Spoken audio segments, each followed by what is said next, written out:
pagi semuanya. Hari ini kita akan membahas tentang prinsip material handling. Prinsip-prinsip ini penting untuk efisiensi kerja di dunia logistik dan pergudangan. Ada 10 prinsip yang perlu kita pahami dengan baik. Mari kita mulai dengan yang pertama, yaitu planning. Prinsip pertama adalah planning. Ini berarti semua aktivitas material handling harus direncanakan secara matang sebelum dilaksanakan. Perencanaan yang baik membantu menghindari kesalahan dan meningkatkan efisiensi. Kita harus mempertimbangkan berbagai aspek seperti jumlah material, jarak, serta jenis alat yang dibutuhkan untuk memindahkan barang. Setuju. Perencanaan yang tidak matang bisa menyebabkan penundaan, bahkan kecelakaan kerja. Semua faktor harus diperhitungkan sebelum memulai proses handling. Prinsip kedua adalah standardization. Kita harus memastikan bahwa peralatan dan metode yang digunakan sudah distandarisasi. Ini penting untuk menjaga kualitas, efisiensi, dan keamanan di lapangan. Standarisasi juga membantu dalam mempermudah pelatihan bagi pekerja baru. Benar, standarisasi juga memungkinkan kita mengurangi biaya pengoperasian karena peralatan yang seragam lebih mudah dirawat dan diperbaiki.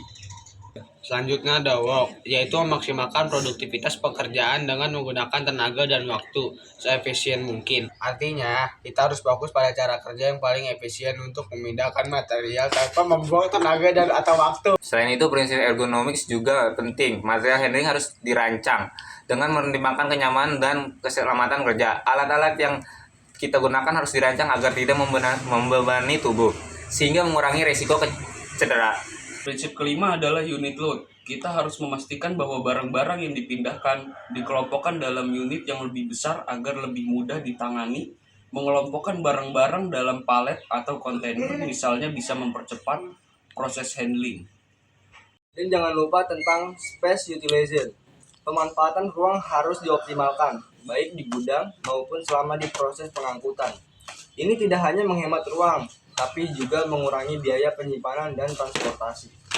Prinsip berikutnya adalah sistem. Material handling harus dilihat sebagai satu kesatuan sistem, di mana semua bagian saling terhubung. Misalnya, bagaimana barang diambil dari rak, dipindahkan ke area pengemasan, dan kemudian diangkut ke lokasi tujuan. Semuanya harus bekerja sebagai satu sistem yang terintegrasi.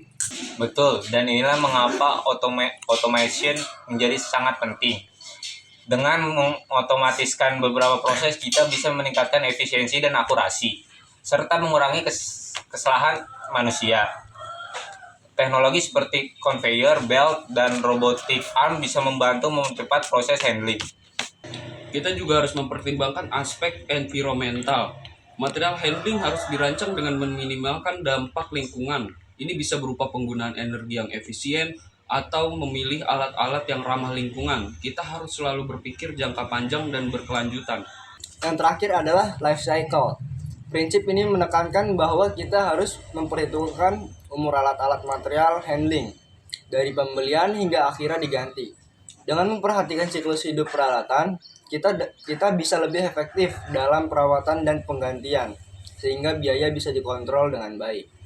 Jadi, 10 prinsip ini adalah fondasi untuk material handling yang efisien, aman, dan berkelanjutan. Jika kita mengikuti semua prinsip ini, operasional kita bisa berjalan dengan lebih lancar dan produktif. Terima kasih atas semua diskusinya hari ini.